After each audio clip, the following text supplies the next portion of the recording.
La Facultad de Ciencias de la Universidad de La Serena presenta ULS, de la Tierra al Universo. Porque el conocimiento científico nos pertenece a todas y a todos, y una persona informada es una persona más empoderada.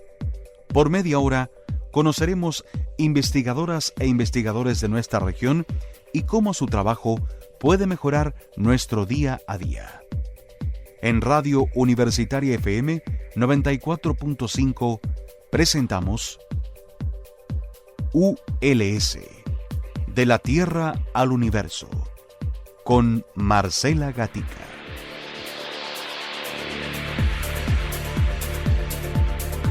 Hola, ¿cómo están?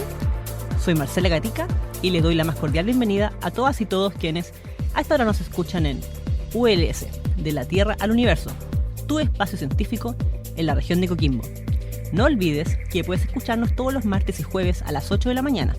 Y recuerda, tú también puedes ser protagonista en nuestros programas, comentando en nuestras redes sociales @cienciasuls, en donde además podrás enterarte de todas las actividades abiertas que hacemos en la Facultad de Ciencias.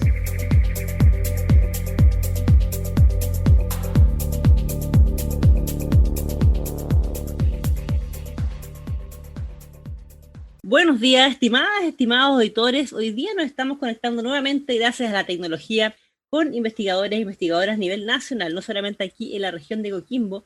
Estamos con un invitado ya de lujo, estamos con el doctor Mario Chong. Él es investigador y académico de la Universidad de Chile, de la Facultad de Ciencias Químicas y Farmacéuticas. Además, es director del grupo de medicina G1 en Fondes, y él trabaja lo que tiene que ver con la evaluación, las postulaciones de los proyectos de algunas áreas de investigación de Chile. Y la razón por la que estamos conversando también con él hoy día, porque él, aparte de toda su labor en investigación y academia, tiene tiempo para hacer, no sé cómo tiene tanto tiempo, pero hace divulgación científica, y de hecho es el director del PAR Explora de la región metropolitana norte. Y de hecho el día de hoy vamos a estar conversando acerca del Festival de la Ciencia que partió esta semana. ¿Cómo está, profesor Mario? Buenos días, muchas gracias por la invitación y saludar a todos los auditores y auditoras. Muchas gracias a usted por su tiempo. Bueno, quizás la audiencia lo conozca a usted, mencionarlo, lo que comentábamos en off. Usted, gracias a la pandemia, yo lo he visto en algunos matinales ahí hablando de COVID, así que ha sido muy grato verlo haciendo divulgación ahí. Y tenemos de lleno el tema del festival. Este año, bueno, gracias a la pandemia, esto es virtual, el Festival de la Ciencia 2020, o FECI con C. Y a lo mejor muchas personas no lo conocían esto. ¿Se nos puede contar si esto es una iniciativa nueva? ¿Se viene haciendo hace años? ¿Por primera vez es gracias a la pandemia? No, esta es una iniciativa bastante antigua. De hecho, históricamente se había celebrado en el mes de octubre. Pero este año por el plebiscito, básicamente, y también por efecto de la pandemia, se desplazó para el mes de noviembre. Y esta es primera vez que se hace en noviembre, pero antiguamente se hacía en octubre, y es una celebración de la ciencia y de la tecnología en todo el país. Uh-huh. ¿Ya? Es una iniciativa que originalmente se desarrollaba en los colegios. Los colegios hacían su feria científica escolar durante esa semana, y este año, por efecto de la pandemia, obviamente todo esto se había interrumpido, pero seguimos haciendo esta actividad para público general. Coincidía que en esa misma semana donde se hacía la feria científica escolares, también expandíamos todas estas actividades al público general, y hacíamos, el año pasado nosotros hicimos un gran festival de la ciencia, uno al comienzo de la semana en el GAM, el Gabriela Mistral, y terminamos en el Cerro San Cristóbal, en la explanada del Cerro San Cristóbal. Pero este año, como tú dices, por efecto mismo de la pandemia, transformamos todas esas actividades en actividades virtuales, para que todo el público siga disfrutando de la ciencia y de la tecnología a nivel del país, por supuesto. ¿Y nos puedo contar un poco acerca de las novedades? Porque, claro, no es lo mismo, y yo creo que estamos todos quizás un poco cansados de ver tantas actividades vía web, pero quizás la ventaja de este año es, por ejemplo, quienes estamos en regiones, que generalmente no tenemos muchas veces a expositores internacionales, ¿cierto? O a grandes eventos que se dan solamente en la región metropolitana. Quizás este año sí, gracias a esto, podemos ser parte de esto a nivel nacional. Entonces, ¿se nos puede contar un poco de las novedades que trae el festival este año en la región metropolitana y que podremos ver desde regiones? Por supuesto, el año pasado, como ya les conté, hicimos esta actividad en el Gabriela Mistral, en el GAM. Y este año lo volvimos a hacer en el GAM, pero virtual. De hecho, si ustedes entran a nuestra página web y pinchan Eureka, van a entrar al hall central del GAM y ahí pueden ver los distintos stands, todas las actividades que tenemos para esta semana. Y les puedo contar básicamente que son 3 grandes grupos. Uno que es algo para que los niños se entretengan en su casa, pero además de entretenerse, aprendan. Es un software que pueden descargar gratuitamente de las páginas web o desde el mismo, incluso desde el repositorio de software, desde los celulares. Está para Android, pero también está para iPhone. Es un software que se llama Eureka App, que es un software de realidad virtual, en donde en nuestra página web pueden descargar las planillas, las imágenes, y pueden visitar en 3D y jugar con ellos toda la organización de la materia, desde el átomo hasta los biomas, visitando lo que son las estructuras de las células, los organelos, los tejidos, cuerpo humano, aprender sobre los músculos, los huesos, los órganos. También podemos visitar distintos ecosistemas y así sucesivamente ir visitando uno a uno en realidad virtual, interactivamente, cada uno de los estados de organización de la materia. Y eso lo pueden descargar en su celular, jugar con ellos, y jugando uno también aprende. Por eso que es una primicia que tenemos en la región metropolitana norte para todos nuestros invitados, y todo el mundo puede jugar con ellos. Pero además, desde el GAM podemos acceder a varias exposiciones. Y tenemos varias exposiciones para acercar el público hacia la ciencia. Entre ellos tenemos, por ejemplo, un concurso de fotografía, de microscopía, para que vea la gente que la vida visto a través de un microscopio también tiene arte, porque cuando uno mira las imágenes, y fue un concurso que lanzamos entre varias universidades y científicos, donde mandamos nuestras mejores fotos, ya y se hizo una exposición, y realmente uno puede ver que el mundo microscópico es un mundo de arte, y ahí uno puede disfrutar viendo arte y siendo en realidad imágenes de fenómenos biológicos reales. Y entre una mezcla de arte, ¿no es cierto?, y ciencia, uno puede leer la descripción de la figura y aprender también.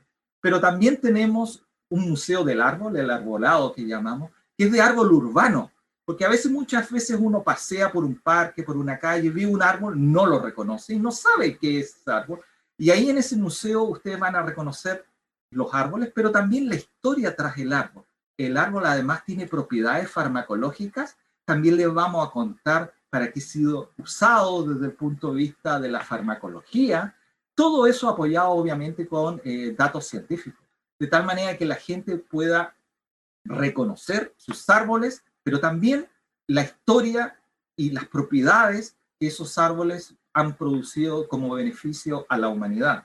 Y por último también tenemos, como este es el año de la Antártica, y en realidad se ha conocido muy poco por efecto de la pandemia, se ha podido distribuir muy poca información, también tenemos una exposición que se llama De Magallanes a la Antártida, en donde les vamos a contar varios datos muy interesantes de la Antártida y cómo la Antártida es parte de nuestro país, pero también es un patrimonio de la humanidad. Y vamos a terminar todo esto el día sábado con un programa de televisión en vivo que se llama Ciber Eureka. Y esto es muy interesante porque es un programa de televisión en vivo donde la gente a través de nuestras páginas web pueden inscribirse y conectarse en vivo al programa y pueden interaccionar en tiempo real con las personas que están dando las exposiciones. Y entre ellos tenemos varios premios nacionales de ciencia. Por ejemplo, vamos a partir en la mañana con Mario Amuy hablando de agujeros negros. Después vamos a tener varios talleres donde vamos a poder los niños aprender a hacer algo de ciencia en sus casas por medio de la interacción en vivo también con la gente. Pero además vamos a tener un conversatorio que se llama Igualmente Sabias y es para demostrarle a las niñas que la ciencia es para niños, pero también para niñas, ¿ya?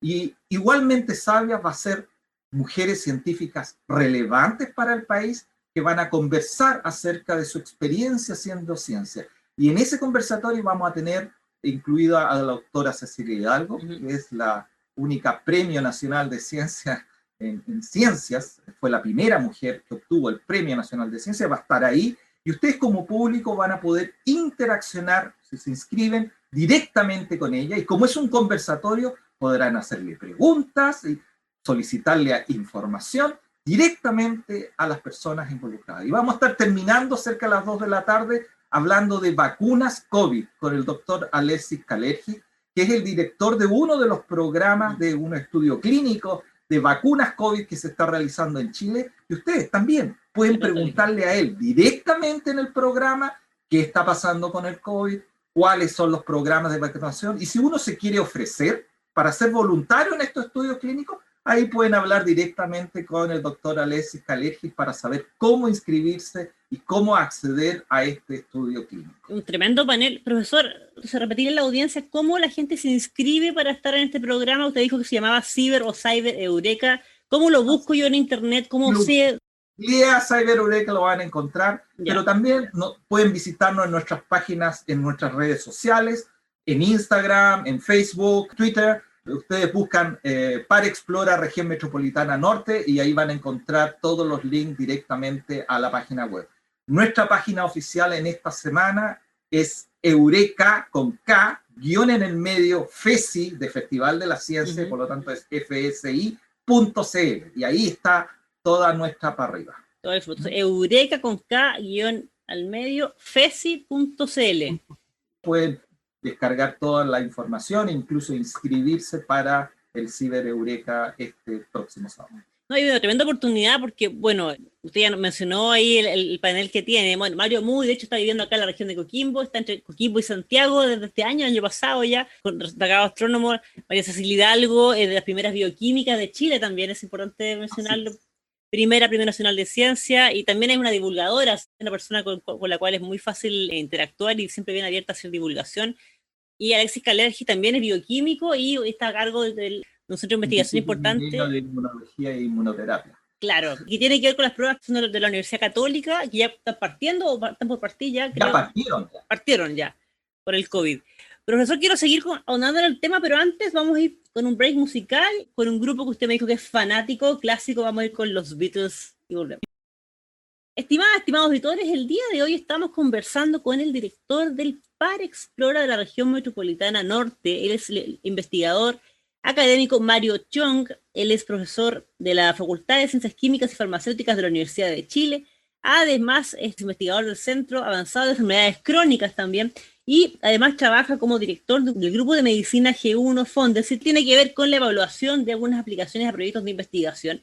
Y estamos conversando hoy día en el marco del Festival de la Ciencia 2020, que es una tremenda iniciativa puesta en escena que se hace desde Arica a Punta Arenas hasta la Antártica. De hecho, estábamos hablando un poco ahí. Y que este año, debido a la pandemia, se está haciendo en forma virtual. Estamos justamente hablando de las actividades que se van a hacer también en la región metropolitana, pero que gracias a la pandemia vamos a poder acceder desde regiones, de hecho. Y eso es algo súper importante que quería retomarlo un poco, profesor, porque usted mencionó un montón de actividades. Repetirle a la audiencia, si recién se viene conectando, que el día sábado va a haber una transmisión en televisión en vivo por redes sociales, el Cyber o Ciber Eureka, que lo busquen en redes sociales porque van a ver destacados premios nacionales desde el área de la astronomía, ¿cierto? Pasando por la bioquímica, ensayos clínicos de COVID actual, ¿cierto? La gente va a poder ahí interactuar directamente con ellos, el Cyber o Ciber Eureka. Quería andar con usted el tema de que quizás, bueno, la pandemia ha traído hartas cosas negativas, pero algo que no ha traído quizás positivo es la conexión que tenemos. Y le pregunto esto, ¿usted cree que este formato de hacer ciencia se va a quedar un poco? Se lo pregunto porque muchas veces quienes estamos en regiones, especialmente hacia el norte del país, nos vemos muy privados de poder acceder a este tipo de paneles, por ejemplo, o de expositores internacionales que a veces van a Santiago, al Congreso del Futuro, o interaccionar con ellos. ¿Cree usted que esto se va a quedar un poco? Hay una de las cosas, efectivamente, la pandemia ha traído muchas cosas, y una de las cosas interesantes que ha provocado es la virtualización de muchas actividades. No solamente en charlas, en actividades, pero también en docencia. Y si bien es cierto, en algún momento vamos a volver a un estado de pseudo-normalidad post-COVID, ¿no es cierto? Cosas van a quedar dentro de la retina de la gente. Y muchas de esas cosas van a tener que ver esto de alcanzar conectividad vía redes sociales, vía teleconferencias, ¿no es cierto? Y probablemente las actividades a futuro en el Par Explora vamos a hacerlas en actividades mixtas. Esto es, actividades que se hagan presencialmente, pero que simultáneamente se transmitan en vivo por redes sociales para que el público, ya que ya se acostumbró a usar este tipo de plataformas, no pierda la oportunidad de participar en actividades que a él le parece interesantes. Así, efectivamente, Marcela, yo creo que este es un formato que vino a quedarse y que probablemente en el futuro sigamos interaccionando mucho en el área virtual.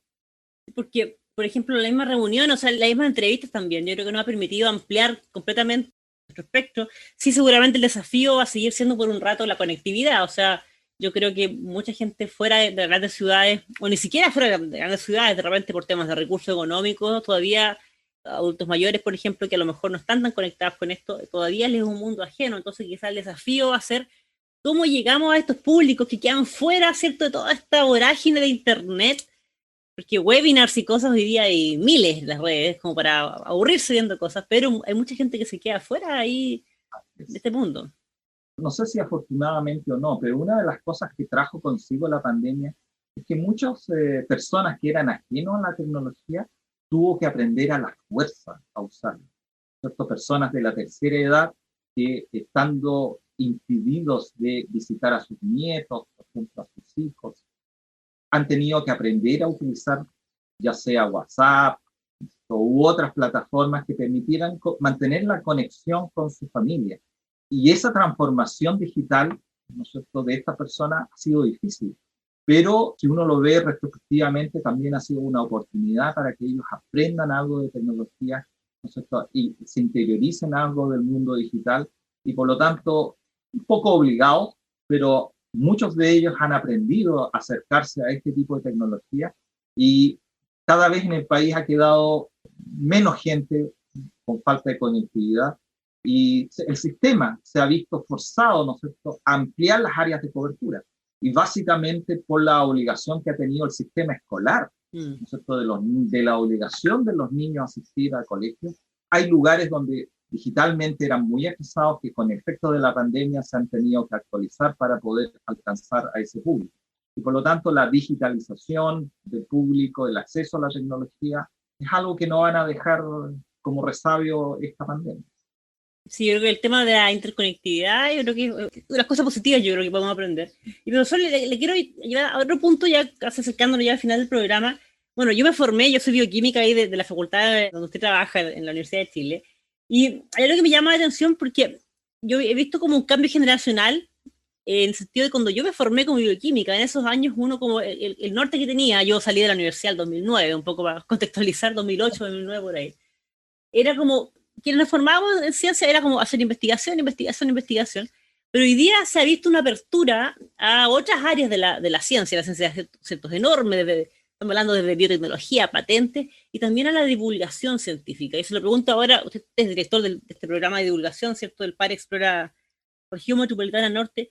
¿Usted cree que estamos teniendo una apertura hacia allá y el tema de la divulgación ya llegó más fuertemente para quedarse en nuestras raíces como nuestra formación como investigadoras e investigadores? Claramente sí, ¿ya? Porque la historia lo ha demostrado. De hecho, cuando la ciencia es muy alejada del público, ¿ya?, y la gente no entiende la ciencia, algo que uno no entiende o no comprende, no lo acepta. Y para que este país se vuelva un país desarrollado, la ciencia no tiene que estar en los laboratorios, tiene que ser un acervo, todo el público debe tener acceso a ella. No solamente al acceso, sino también a conocer, a utilizar, pero también a disfrutar de la ciencia, ¿ya? Solo cuando lleguemos a ese nivel vamos a poder decir que nosotros nos hemos transformado en un país culturizado, ¿no es cierto?, desarrollado. Y por ello que en la creación del nuevo Ministerio de Ciencia dio un impulso extra a esto. Y de hecho, si uno mira el organigrama del nuevo ministerio, una de las divisiones nuevas del ministerio fue el de la vinculación con la sociedad, y esa división se encarga precisamente todo lo que es divulgación científica y acercar la ciencia a la comunidad. Y es así de importante. Y por lo tanto, antiguamente, cuando el programa Explora era un programa destinado exclusivamente para la divulgación de ciencia a nivel escolar, en este momento nos estamos transformando en un programa de divulgación de ciencia hacia la sociedad, que incluye a los escolares, pero también al público general. De tal manera que las personas, ¿no es cierto?, de todo nuestro país tomen conciencia que la ciencia es una herramienta que como sociedad tenemos que disfrutar y ocupar para transformarnos de un país subdesarrollado a un país desarrollado. Le dejo como última pregunta, ¿usted comparte la opinión de que la pandemia ha venido a remover un poco esto y ha venido a decirnos, oye, necesitamos más divulgación científica que nunca? Se lo digo por cosas tan simples como salir a la calle y darnos cuenta que mucha gente no ocupa bien la mascarilla o no lo ocupa, o no entiende el porqué tras muchas medidas que se nos han repetido desde marzo, ¿cierto? Que el lavado de manos, que la distancia. ¿Cree que tiene que ver un poco con la falta de divulgación científica o una divulgación, mejor dicho, una comunicación pública de la ciencia un poco más eficiente hacia la comunidad? Así es. Yo creo que muchas de las cosas que hemos estado viviendo y de las cosas que la gente no entiende por qué se toman tales o cuales decisiones es por desconocimiento, básicamente. Porque nadie le ha explicado desde el punto de vista científico. Y también hay mucha gente que dice, ¿por qué no se ha encontrado ya un medicamento? ¿Por qué la vacuna ya no se usa? Y es porque todavía desconoce cuáles son las etapas científicas necesarias para validar un medicamento o validar el uso de vacuna. Y eso involucra que científicos estemos casi en la obligación, ¿no? Y es una obligación de tipo moral y ética, de explicarle al resto de la gente cómo ocurren las cosas, por qué son así, y también para que la gente tenga en perspectiva una idea general de cómo vamos a salir de este túnel oscuro que es la pandemia y si hay o no luz al final del túnel, ¿ya? Mucha gente, la inmediatez, nosotros lo pudimos ver, un claro ejemplo de desinformación, voy a poner nomás, cuando el presidente Trump decía, vamos a tener la vacuna ahora, claro, porque él no reconoce a la ciencia como algo propio de su quehacer. Claramente esa afirmación era de todo vista, ¿no es cierto?, errónea. El desarrollo de una vacuna toma tiempo porque hay que hacer pruebas que demuestren no solamente la eficacia, sino algo tan importante como la eficacia es que la vacuna no produzca ningún daño en las personas que se inoculen, que es la seguridad de la vacuna. Y por lo tanto hay que demostrar que las vacunas son seguras. Y además de ser seguras, que sean eficaces, o sea, que protejan de la persona. Pero eso hay que demostrarlo, no es llegar y decirlo. Y esa demostración hay que hacer pruebas, y pruebas en que todo el mundo reconozca esas pruebas como algo válido. Lo mismo tú dices, el uso de las mascarillas. Muchas personas creen que con el solo hecho de ponerse, por ejemplo, un paño cubriendo boca y cara, están protegidos de la enfermedad. Y eso no es cierto. Las mascarillas no son 100% eficientes. Y cuando uno reconoce cómo funcionan las mascarillas, reconoce cuánto puede proteger, en qué condiciones puede proteger y cuál es las limitaciones del uso de la mascarilla. Y puede saber que aún cuando uno lleve mascarilla podría en teoría infectarse. Y por lo tanto, a otras precauciones, el lavarse las manos, ¿no es cierto?, mantener el distanciamiento social, evitar lugares cerrados con poca ventilación, son ayudas que van a aumentar la probabilidad, no la certeza, la probabilidad de que uno no se enferme.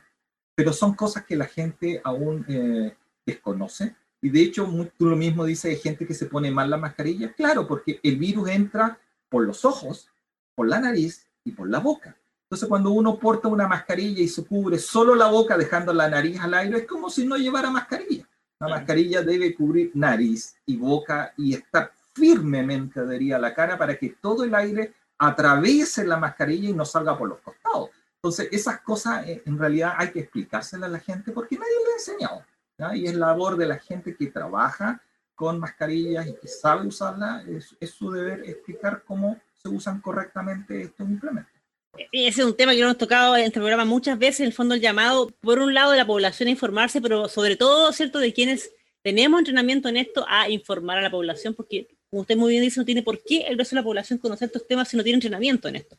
Pero eso se nos pasó volando el tiempo, entonces, antes de cerrar, bueno, agradecerle 1.000.000 por su tiempo esta mañana y reiterar entonces la invitación a que la gente se meta a CyberEureka o eureka-fesi.cl, a todas las actividades del Festival de la Ciencia y en especial a este programa que usted nos contaba que se va a transmitir por televisión en redes sociales, CyberEureka o CiberEureka, este sábado, con un tremendo panel de invitados y que la gente va a poder inscribirse e interactuar directamente y hacer preguntas con los invitados.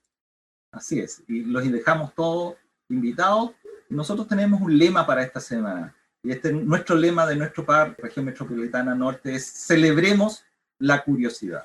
Y es porque teniendo curiosidad, obviamente vamos a poder aprender más y mejor. Así es, y la curiosidad es la base de lo que nos mueve a hacer ciencia, y de hecho es la base, yo creo que pilar fundamental de nosotros como seres humanos, ¿cierto? Es la curiosidad. Bueno, profesor, de nuevo le agradezco muy bien por su tiempo esta mañana y, bueno, estimado auditorio, hoy día conversamos con el profesor Mario Chong. Él es académico e investigador de la Facultad de Ciencias Químicas y Farmacéuticas de la Universidad de Chile. Es investigador del Centro Avanzado de Enfermedades Crónicas y hoy día hablamos con él como director, además del PAR Explora de la Región Metropolitana Norte, en el contexto de este tremendo Festival Nacional de la Ciencia que parte esta semana en todo Chile, en todas las regiones hay actividades. Así que recuerden además que estamos cada martes y jueves a las 8 de la mañana por la 94.5. Si usted se perdió este programa o quiere escucharlo nuevamente o quiere escuchar otros programas, recuerden que estamos en todas las redes sociales con @cienciasuls. Un tremendo abrazo a todas y todos y que tengan una muy buena semana.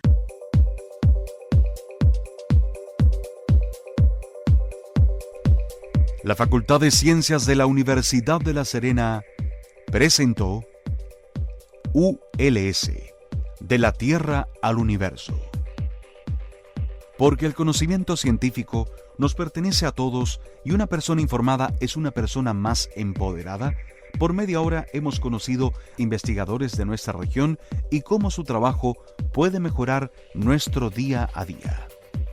En Radio Universitaria FM 94.5 hemos presentado ULS, de la Tierra al Universo, con Marcela Gatica.